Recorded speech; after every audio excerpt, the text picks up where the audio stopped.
Saludos. Hoy vamos a hablar sobre las propiedades ondulatorias de la luz. Bienvenidos a esta nueva sesión. Hoy vamos a hablar un poquito de algunas cosas diferentes a las que hemos venido tratando. Y vamos a abordar un poquito este fenómeno ondulatorio de la luz. Existen algunos fenómenos para los cuales la luz es abordada desde cierto punto de vista. Sin embargo, existen algunos otros que requieren que a la luz se le aborde como lo que es, ¿verdad? Como una onda. Resulta que por ahí de 1865, James Clerk Maxwell se dio a la tarea de unificar y extender las leyes que ya habían sentado previamente algunos antecesores como Gauss, Faraday o Ampère al respecto de la teoría electromagnética. Resulta que Maxwell sentó la base matemática en lo que ahora se le conoce como las ecuaciones de Maxwell.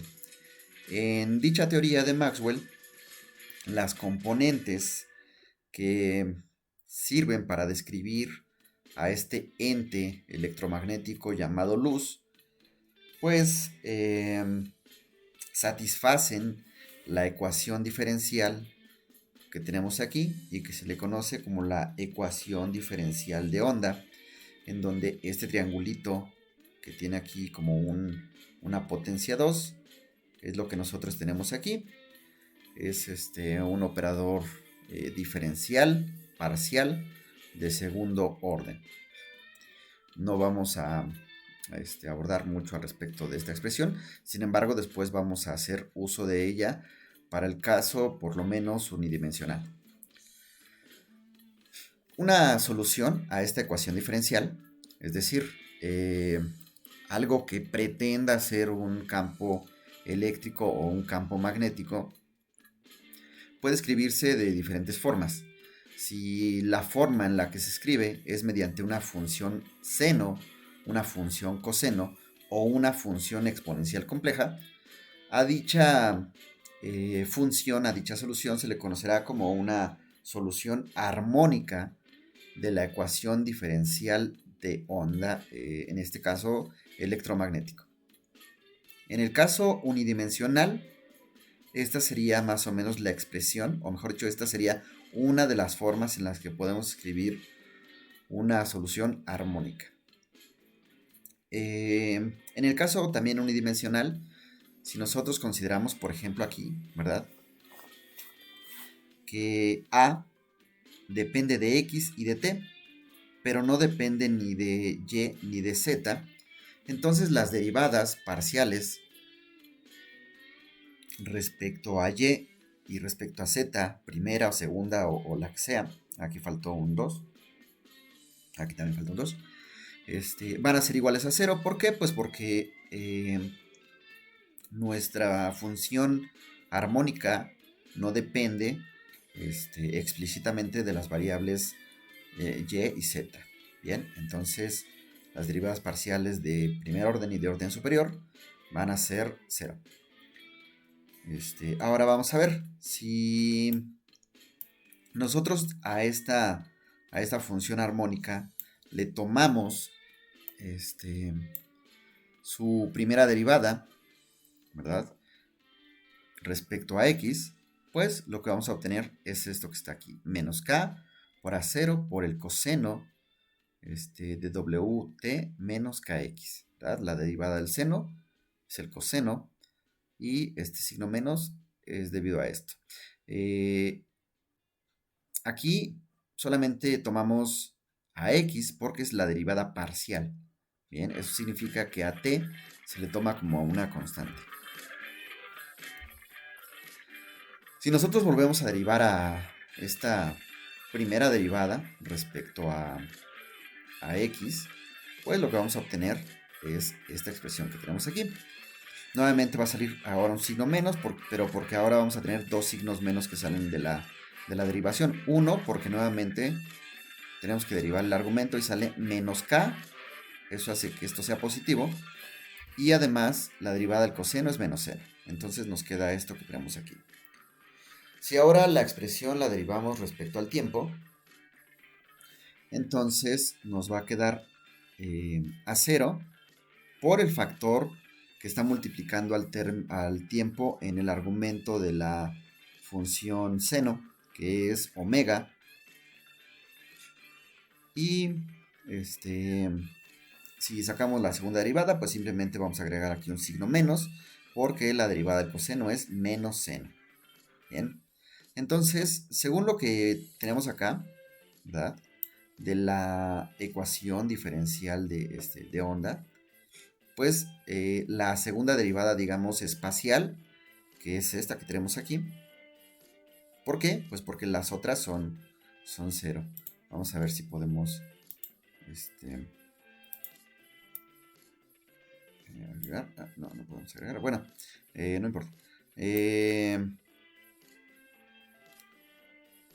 La segunda derivada espacial va a ser esto que tenemos aquí, menos k cuadrada a 0 seno de de omega t menos kx, así. Y la derivada temporal, la segunda derivada temporal, va a ser esto que tenemos aquí. Bien, esto que tenemos aquí. Entonces, de la ecuación diferencial de onda, podemos escribir esta igualdad, esto que tenemos. Bien. Si nosotros, digamos, simplificamos, ¿verdad? De este lado tenemos a 0, seno de wt menos kx, y de este lado también tenemos lo mismo. Entonces, nos queda solamente k cuadrada, omega cuadrada sobre u. En este caso, u corresponde a la velocidad de la onda. Como estamos hablando de una onda de luz, va a corresponder a la velocidad de la luz en el medio en el que se esté propagando. Bien, si es en el vacío, esta u va a... generalmente se escribe como c. ¿Ok? Y si nosotros, digamos, simplificamos los cuadrados, claro, aquí tenemos que tener en cuenta que hay un signo más y un signo menos debido a la extracción de la raíz. Y esta expresión que tenemos aquí se le conoce como la relación de dispersión. No hemos dicho qué significan estas cantidades, pero las vamos a mencionar más adelante. Por ahora, la única que hemos mencionado es esta cantidad, que es la velocidad de la luz en el medio en el que se está propagando. Pero esta expresión o esta ecuación, esta igualdad, se le conoce como la relación de dispersión. Bien, en un momento más vamos a decir qué es esta K y qué es esta omega. Bien. Pues ya las tenemos aquí. Bien, entonces esta omega se le conoce como la frecuencia angular y acá se le conoce como el número de onda. Además tenemos otra constante en la expresión, esta 0, que va a ser la amplitud de la onda. Eso nos va a decir, digamos, cuál es su magnitud o su intensidad. ¿Ok? Entonces, para que no se aburran, vamos a dejar como tarea que ustedes demuestren que esto que tenemos aquí, b de z, t, es decir, b que depende de z y del tiempo, es igual a b0, donde b0 es una constante, coseno de kz menos omega t, también satisface la ecuación diferencial de onda, ¿verdad? Es decir, vamos a hacer lo mismo que hicimos con a, con este b, y vamos a mostrar que esta expresión también satisface la ecuación diferencial de onda. Por tanto, estaremos observando que la ecuación de onda se satisface por expresiones armónicas, como ya dijimos, es decir, por funciones que pueden ser seno o coseno. La función exponencial compleja es una combinación lineal de la función seno y de la función coseno. Por tanto, si la función seno y la función coseno por separado son soluciones de la ecuación diferencial, pues eso significa que una combinación lineal de ambas soluciones también va a ser solución. De ahí se podría demostrar que la exponencial también es una solución de la ecuación diferencial de onda. Bien. Entonces, la función coseno, vamos a tratar de recordar cómo es su forma. Si ustedes recuerdan a la función coseno, pues va a tener una estructura o una forma de este estilo, donde se extiende desde menos infinito hasta infinito. Resulta que en ella hay puntos que son equivalentes. Por ejemplo, este que tenemos aquí y este que tenemos acá. Este punto también es equivalente, pero a los dos puntos que son equivalentes consecutivos los separa una longitud característica. A la longitud que separa a dos puntos equivalentes se le conoce como longitud de onda, al menos en el contexto que estamos hablando de la óptica ondulatoria. Cuando hablamos de puntos equivalentes no necesariamente hablamos de aquí, como aquí que son dos máximos o dos mínimos.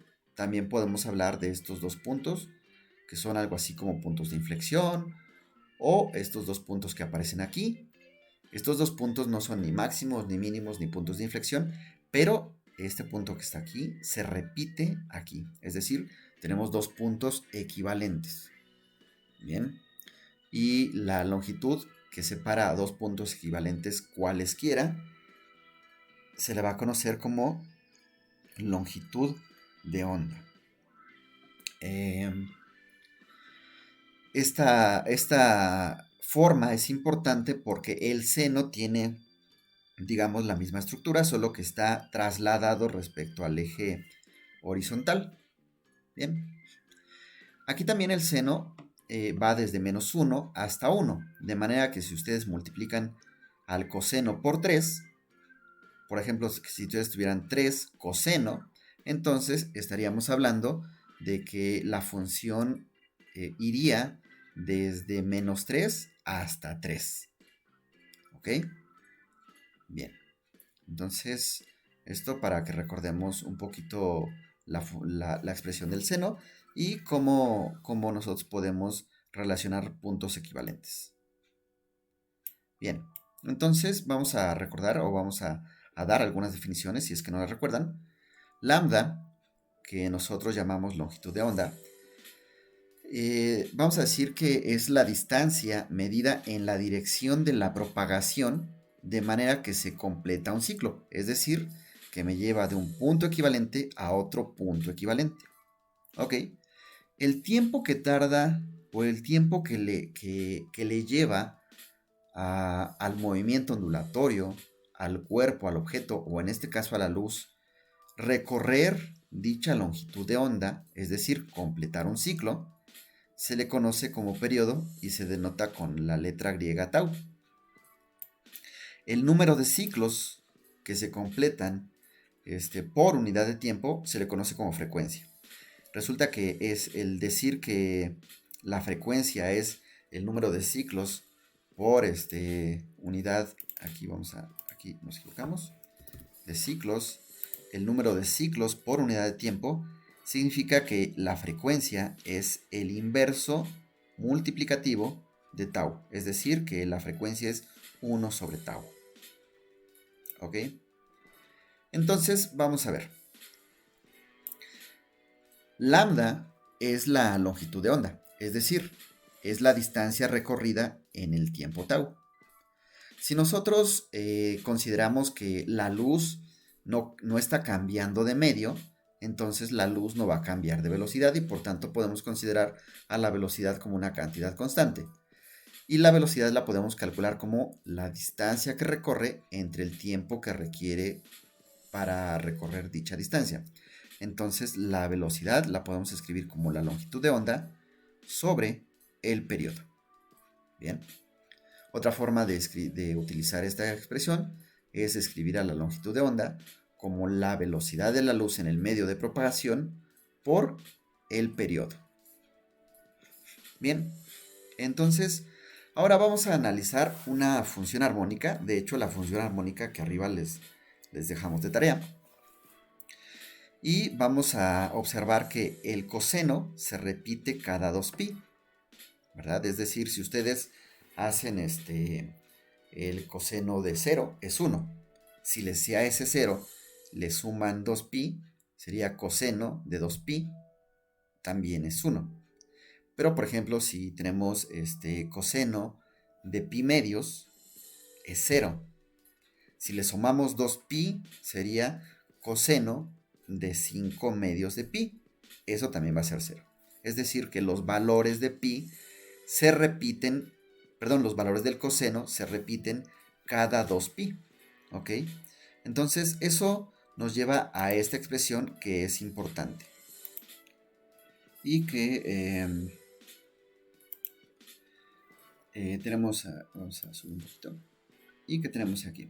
Es decir, que el coseno de teta es igual al coseno de teta más 2pi, o es igual al coseno de teta más 4pi, etc. ¿Verdad? Es decir, el coseno va a repetirse siempre y cuando estemos sumándole al ángulo un múltiplo entero de 2pi, ¿verdad? Por eso ponemos aquí coseno de teta más 2npi, donde n pertenece a los números naturales. Bien, entonces en ese caso se cumple esta expresión.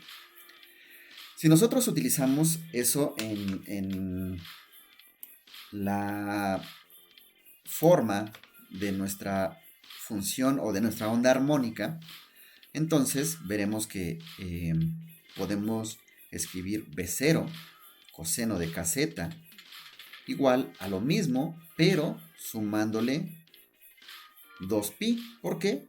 Porque el coseno se repite cada 2pi. Nosotros podemos juntar este 2pi con el primer término, con este que tenemos aquí.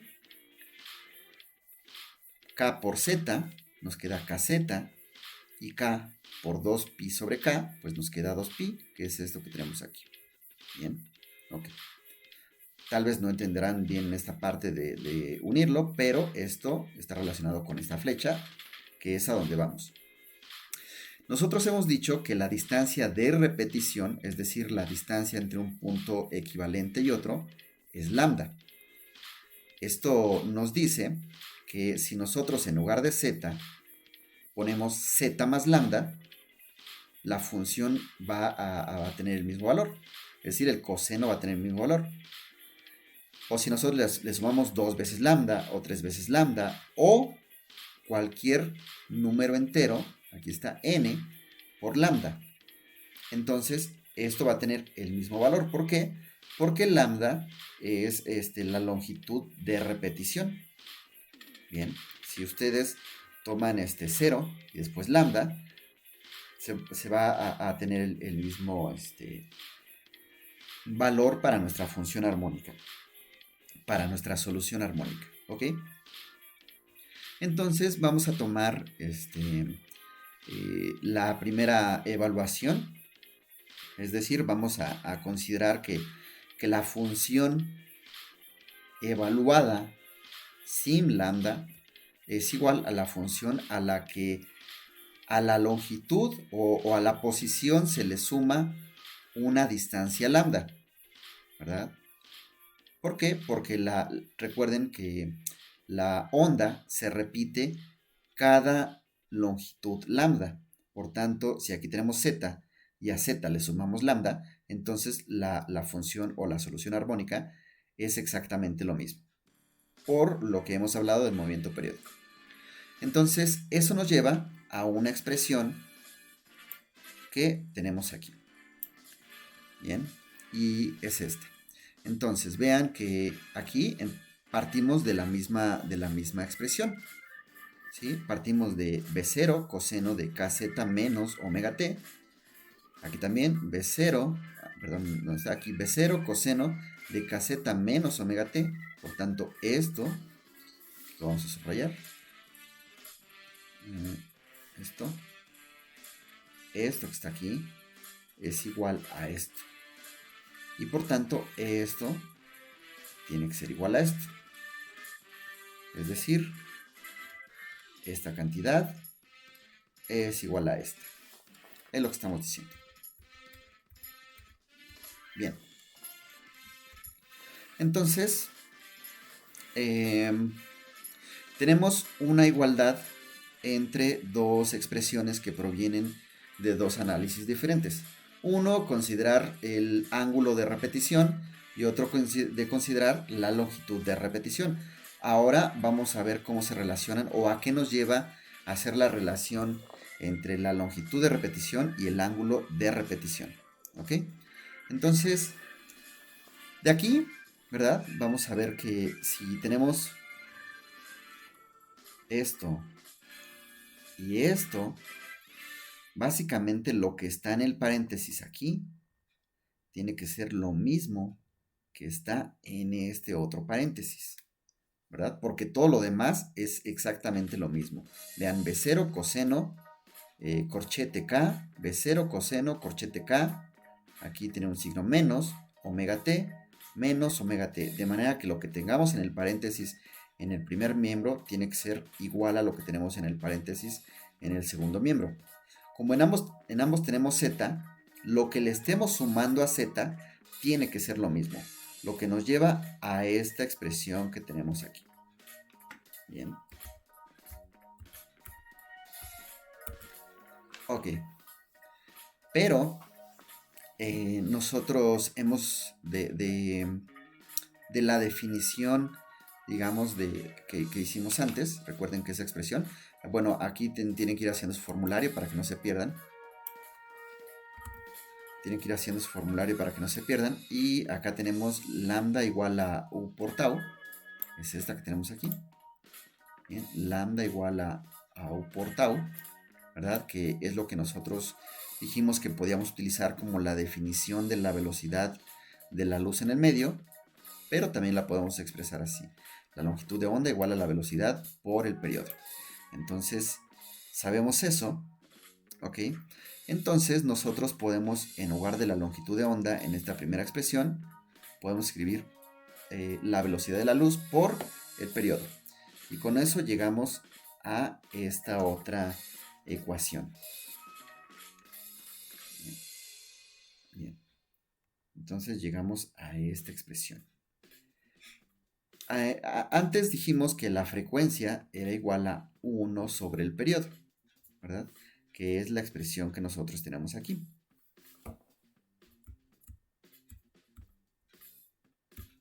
Pero el periodo, pues también ya lo vimos, ¿verdad? El periodo está relacionado con la longitud de onda y con la velocidad de la luz. De manera que si nosotros en lugar del periodo escribimos, digamos, lambda sobre u, pues entonces 1 sobre el periodo nos queda así. ¿Ok? Bien. Ahora, lambda, es decir, lambda, esta cantidad que está en el denominador, la podemos sustituir por 2pi sobre k. Aquí está la flechita. Bien. Y después hacer las simplificaciones, ¿verdad? Como esto es una fracción y abajo tenemos otra fracción, pues hacemos la división de fracciones y nos va a quedar k por u sobre 2pi. Es decir, que la frecuencia es igual a k por u sobre 2pi. ¿Ok? Bien, entonces vamos a continuar.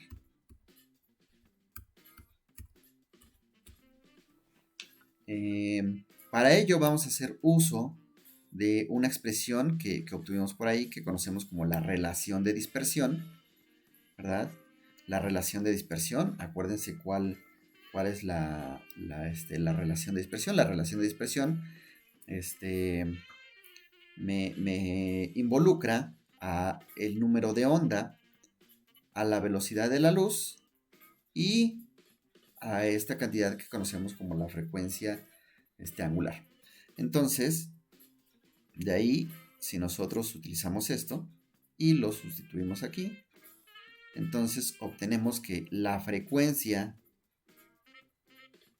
digamos, de propagación y la frecuencia angular tienen esta relación. Bien, tienen una relación de proporcionalidad. Ok. Hasta ahora lo que hemos estado haciendo es deducir algunas de las expresiones que se utilizan generalmente en el estudio del movimiento ondulatorio. Y esas expresiones las vamos a utilizar para el caso de la luz.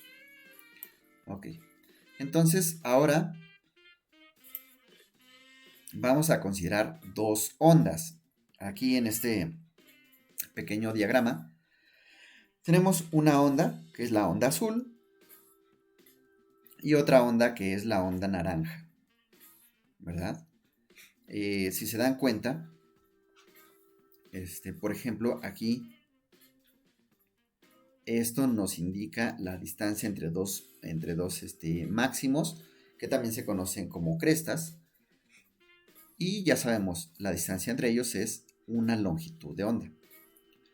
Si nosotros nos fijamos, la distancia entre la cresta de una onda y la cresta de la siguiente es media longitud de onda. ¿Ok? ¿Esto a qué nos va a llevar? Bien, esto nos va a llevar a que tengamos que hacer interactuar, ¿verdad?, estas ondas por medio de los campos eléctricos que están asociados a cada una de estas ondas. Bueno, de esta onda electromagnética. Entonces, si aquí escribimos, esta es la expresión de la onda armónica en naranja, y esto que está aquí es la expresión para la onda armónica azul. Entre ellos están desplazados una distancia de pi, ¿verdad? Una distancia, digamos, angular de pi. ¿Ok? Y resulta que el coseno de teta, lo vamos a escribir aquí, el coseno de teta es igual a menos el coseno de teta más pi, ¿verdad? Aquí. Es decir que esto que tenemos aquí, este coseno, es igual a este coseno, pero con signo contrario. ¿Ok? Eso nos lleva a que ambos sumandos tienen la misma magnitud, pero con signo contrario. Entonces, digamos, la composición de estas ondas o la interacción de estas ondas nos va a llevar a algo que tiene como magnitud 0. Bien. Por tanto, estamos diciendo que las ondas se destruyen. Bien.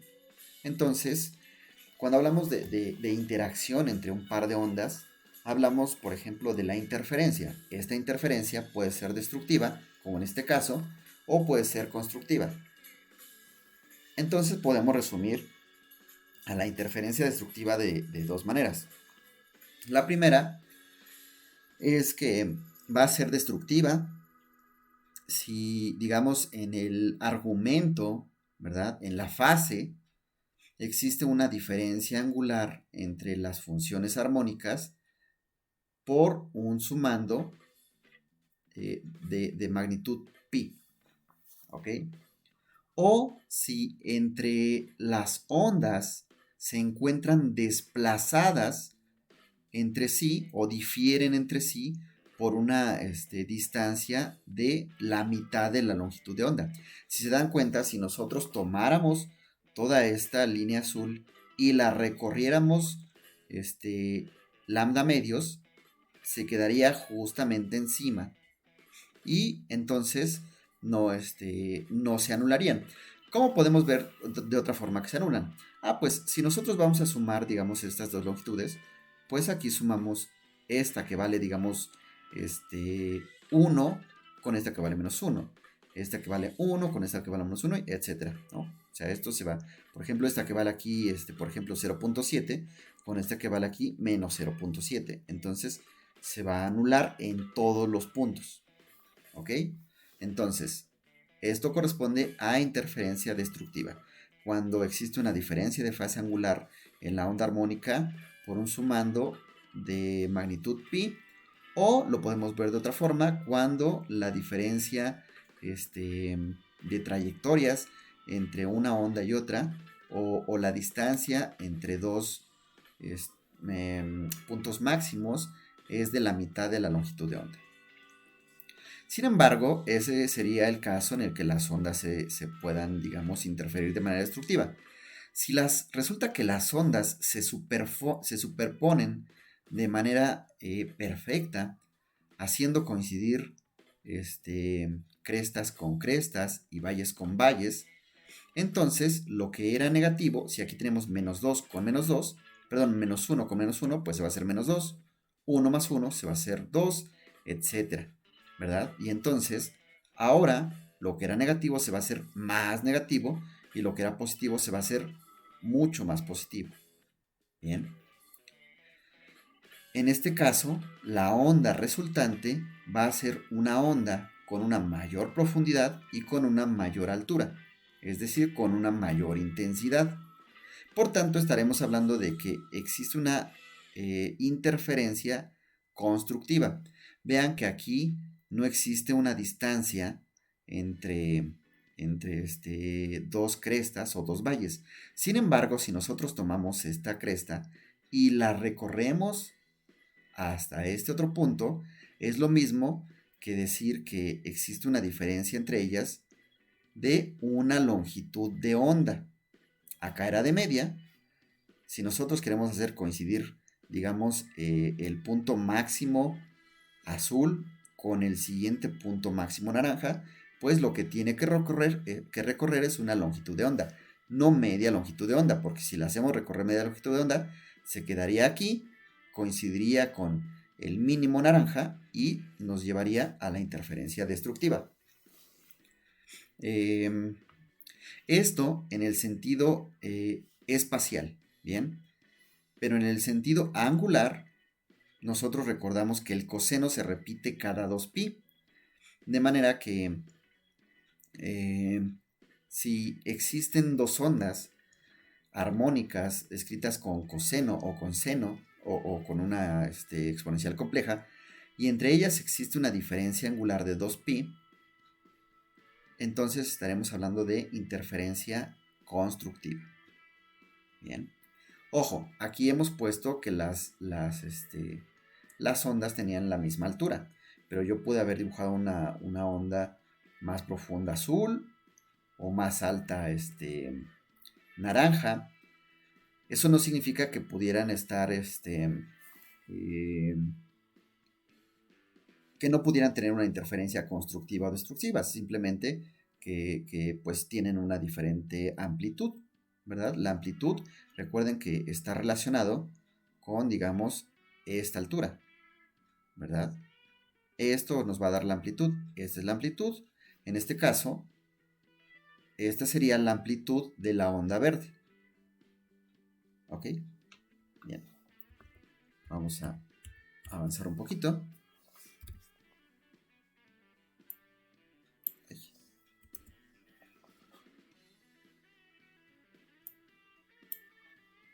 Y vamos a pasar a algo que, bueno, aquí le vamos a poner algo que se llama el experimento de Young. Pero para ello vamos a hacer uso de una herramienta que nosotros ya conocemos bien y que son lo que nos ayudan en las simulaciones. Bien, vamos a tomar una simulación y vamos a explicar un poquito el experimento de Young y después vamos a regresar a nuestra presentación para explicar o para modelarlo matemáticamente. Entonces aquí tenemos la página de PhET. Tenemos una simulación descargada desde la página de PhET. Y vamos a tratar de explicar un poquito de qué se trata este experimento, que es el experimento de Young. Bueno, aquí tenemos un generador de luz. Aquí parece que son, digamos, ondas planas. Esto se puede lograr cuando la fuente está lo suficientemente lejos, ¿verdad? Entonces supongamos que tenemos un generador de luz con ondas de perfil plano. Esta es una barrera que a su vez tiene una ranura y la barrera se puede mover, se puede desplazar de un punto a otro. Aquí tenemos, aquí también se puede estudiar la parte de la interferencia en el caso de, digamos, agua, sonido, pero nosotros vamos a platicar solamente de luz. Aquí podemos agregar o cambiar la longitud de onda de la luz que nosotros vamos a hacer incidir sobre la ranura, ¿ok? Y también podemos agregar, por ejemplo, una pantalla, es decir, qué es lo que se va a obtener de resultado en el punto final del recorrido de la luz, ¿verdad? Si nosotros ponemos acá una pantalla final. Acá tenemos algunas otras cantidades para medir. Por ejemplo, tenemos este medidor de campo eléctrico, ¿verdad? Si nosotros testeamos por ahí, pues no va a aparecer nada. ¿Ok? Vamos a regresar a su lugar. Este es para medir distancias. ¿Por qué podemos medir distancias? Ah, bueno, porque la distancia digamos, de las ranuras a la pantalla es importante en el experimento de Young. Y hay algunas otras cosas que podemos nosotros cambiar. No vamos a cambiar muchas, pero por ejemplo aquí podemos cambiar a 2 ranuras o a que quitemos la barrera, por ejemplo, ¿no? Por ejemplo, vamos a quitar la barrera y vamos a ver lo que pasa. Si nosotros quitamos la barrera, pues realmente no pasa básicamente nada. Lo que vamos a tener es que la luz pasa y al final toda la pantalla se ilumina. ¿Okay? Ahora lo que vamos a hacer es tomar una ranura y veamos que esta ranura va a funcionar o va a actuar como si, digamos, la ranura misma fuese la nueva fuente de luz, ¿verdad? Esto es como si fuera la nueva fuente luminosa. Ok, entonces la anchura de la ranura la podemos variar, la podemos hacer más ancha o mucho más delgada, ¿verdad? Ok. Y vamos a ver aquí que tenemos partes luminosas y partes oscuras, ¿verdad? Esta parte se va a ir iluminando, aquí básicamente no pasa nada. Y lo interesante va a ocurrir cuando nosotros agreguemos una segunda ranura. ¿Ok? Entonces vamos a observar que aquí sobre la pantalla se va a empezar a formar un patrón. Va a empezar a existir una región donde es más iluminado y una región en donde va a tener más, o mejor dicho, va a tener sombras. Bien. Entonces, si nosotros, por ejemplo, tomamos la herramienta del campo eléctrico y la ponemos, ambas puntas, digamos, ambas terminales, miden el campo eléctrico. Nosotros, por ejemplo, podríamos medir aquí el campo eléctrico y aquí nos va a dar prácticamente 0, ¿verdad? Ahí lo que aparece es un 0. Si nosotros lo movemos un poquito, pues va a cambiar. Si nosotros lo ponemos aquí, básicamente es el campo eléctrico debido a la luz, ¿verdad? A este máximo o a esta región luminosa. Si nosotros lo ponemos por aquí, pues estaremos tratando de encontrar o tratando de medir el campo eléctrico en un punto que está cerca del centro de la región oscura. Vean que aquí, por ejemplo, estaremos comparando cómo es la intensidad del campo eléctrico de una región luminosa o del centro de una región luminosa con el centro de una región muy oscura. ¿Ok? Entonces, en este caso estamos hablando de que esta región, la zona oscura, corresponde a las partes en las que ocurre la interferencia destructiva y las partes luminosas, que son varias franjas, ocurren en donde aparecen las zonas luminosas. Vamos a tener los valores máximos para el campo eléctrico. Si nosotros recordamos, podemos cambiar la posición de nuestras rendijas y eso va a hacer que cambien de posición las regiones luminosas y las regiones pues que son un poco más oscuras. Bien, entonces vamos a alejarla y vamos a ver qué pasa. Nuevamente seguramente van a cambiar de posición Y también si nosotros cambiamos la longitud de la onda, ¿verdad? Es decir, si cambiamos la energía de la luz que incide, ¿verdad? Vamos a, por ejemplo, aquí cambiar a un azul tirándole a violeta, por aquí, ¿ok? Entonces vamos a ver cuál sería su patrón de interferencia. Lo que aparece aquí, las franjas luminosas o las regiones luminosas y las regiones oscuras, se le conoce como el patrón de interferencia. Bien. Ok.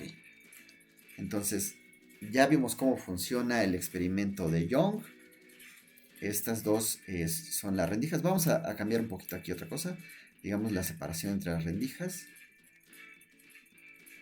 Ok, vean que se cambia la posición y la forma de las regiones. Y ahora vamos a hacer más angostas. Este es lo mínimo.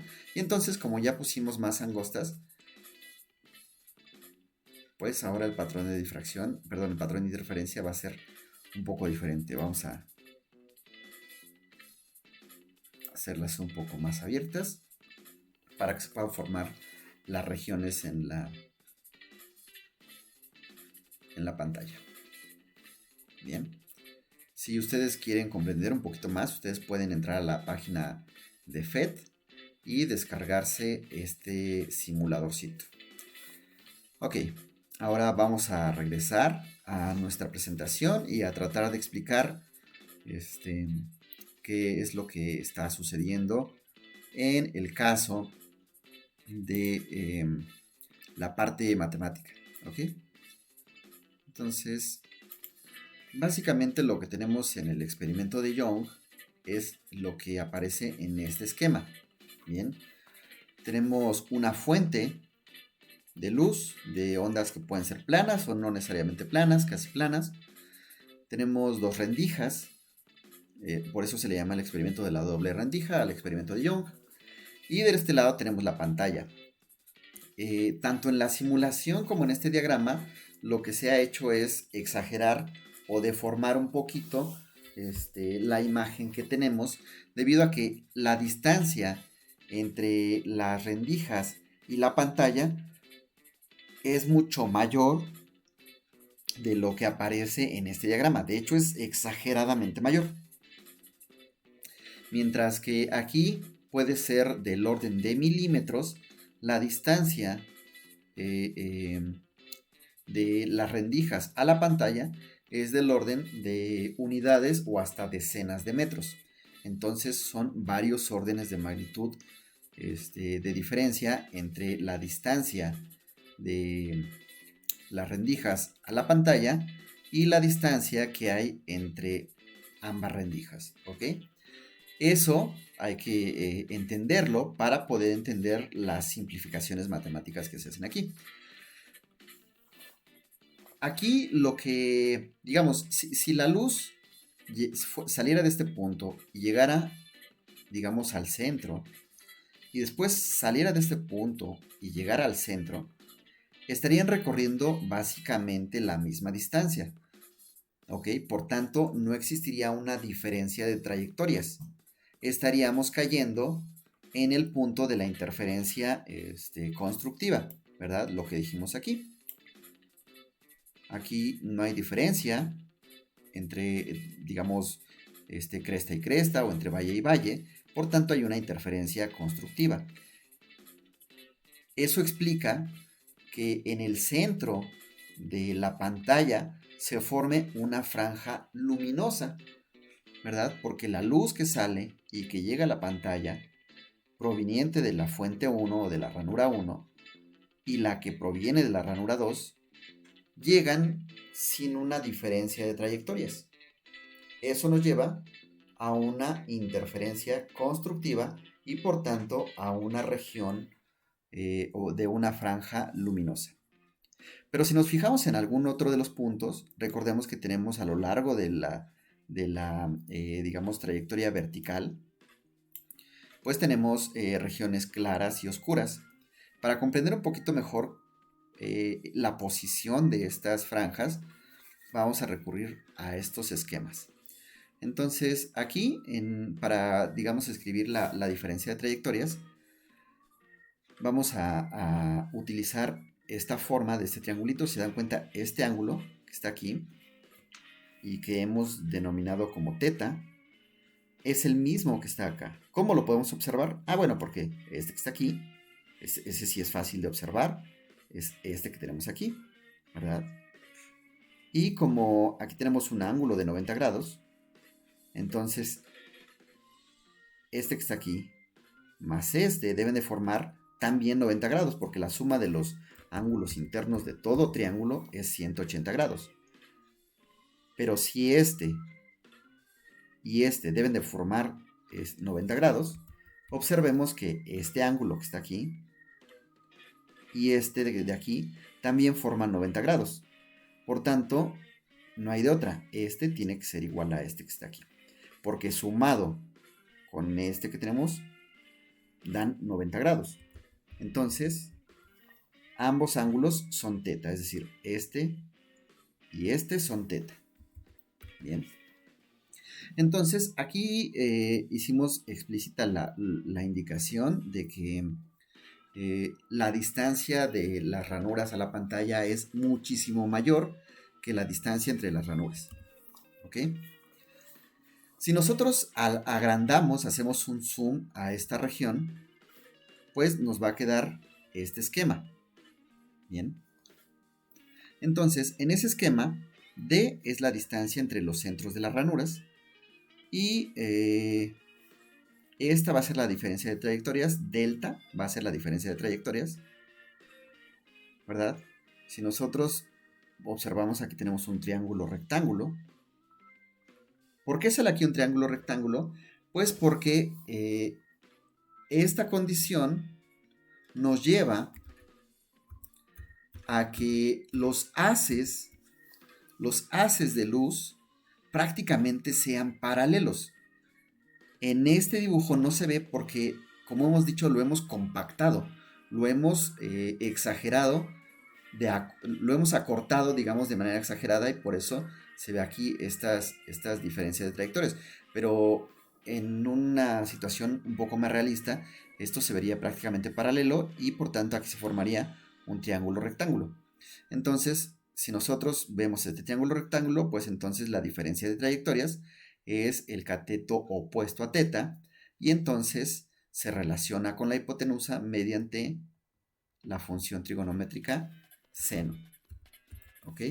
Entonces podemos decir que la diferencia de trayectorias es igual a d por el seno de teta, ¿verdad?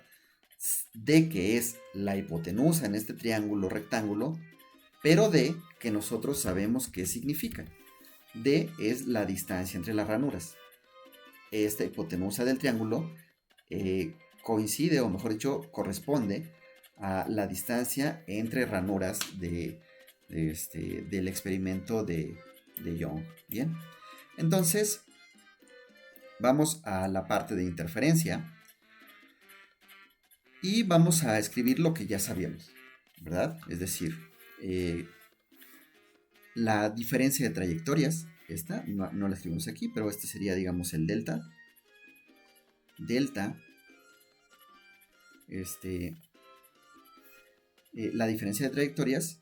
Si queremos que sea una interferencia constructiva, pues tiene que ser múltiplos enteros de la longitud de onda.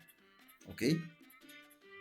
Si no lo recuerdan, vamos a regresar, es decir, regresen el video en el que estábamos hablando de este diagrama que teníamos aquí. ¿Sí? Okay. Que ya lo mencionamos bastante, ¿verdad? Hemos sido redundantes porque precisamente queremos que lo recuerden. Entonces, de la misma manera, si queremos si queremos hablar de interferencia destructiva, la diferencia de trayectorias, esta diferencia de trayectorias, debe ser igual a un múltiplo semientero de la longitud de onda. ¿Ok? Eso para el caso de interferencia destructiva. La La, la, la diferencia de trayectorias puede ser un múltiplo de la longitud de onda, 2, 3, 4, 5 veces la longitud de onda para la interferencia constructiva. Y para la interferencia destructiva puede ser un medio de la longitud de onda, o 3 medios, o 5 medios, etc.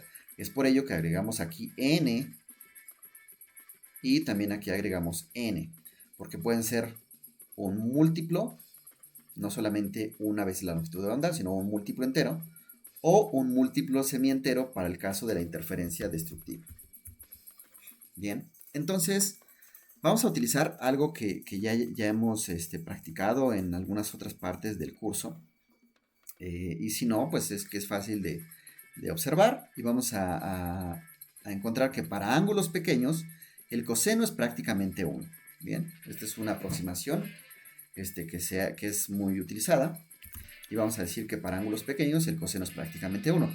De manera que si la tangente se define o se puede expresar como el seno sobre el coseno, entonces si el coseno es prácticamente 1, entonces la tangente es prácticamente el seno.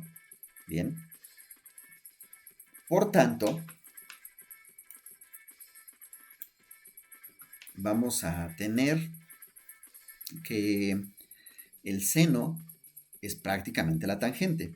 Pero la tangente de teta, si regresamos a este esquema, la tangente de teta, pues es el cateto opuesto de este triángulo, cateto opuesto, sobre cateto adyacente, que es L, es Y sobre L. La tangente de teta es Y sobre L. Bien, ok. Donde Y es la posición vertical. Bueno, aquí no sé por qué lo puse así, pero tal vez estaba pensando en vertical position, pero es la posición vertical sobre la pantalla. ¿Ok? Y digamos, para el caso de la interferencia constructiva, la posición Y va a corresponder a la posición de los máximos, es decir, la posición en la que ocurren las zonas o las regiones luminosas, el centro de las regiones luminosas. Y para el caso de las zonas oscuras, le vamos a llamar Y de los mínimos, es decir, las posiciones donde la luz es mínima, es decir, donde pues, básicamente no hay luz porque ocurre la interferencia destructiva. Entonces, si nosotros en lugar de Y ponemos Y max, porque estamos refiriéndonos a los máximos, entonces nos quedaría que sería D, esta D que tenemos aquí, por el seno, pero el seno es Y sobre L, solo que Y es Y max sobre L. Y eso tiene que ser igual a N por lambda, es decir, un múltiplo entero de la longitud de onda. De manera que esta sería la expresión para la posición de los centros de las regiones más iluminadas en la pantalla del experimento de Young. De la misma manera, si en lugar de seno ponemos Y sobre L en esta otra expresión, en esta expresión, ¿verdad? Si en lugar de seno ponemos Y sobre L, Y min, porque estamos hablando de las zonas con mínima iluminación o nula iluminación, entonces nos queda esta expresión para los centros de las regiones oscuras. Bien, entonces vamos a mencionar un poco este experimento, el experimento de Young, de la doble rendija, es utilizado cuando se quiere mostrar que la luz tiene un comportamiento ondulatorio. Otro experimento que se suele utilizar para describir el comportamiento ondulatorio de la luz es el de la difracción, del cual hablaremos posterior a este video. Entonces, vamos a dejar hasta aquí nuestra plática sobre las características ondulatorias y en particular del fenómeno de interferencia enriquecido con el experimento de Young. Espero que les haya servido y vamos a tratar de entender un poquito porque no es, digamos, no es del todo simple. Si les quedan algunas dudas, regresen al video y si les quedan todavía dudas, pues ya saben, pueden contactarme. Mis alumnos pueden mandarme un WhatsApp y los demás miembros del canal pues pueden mandarme un mensaje por correo electrónico como ya lo han hecho en otras ocasiones. Por ahora es todo.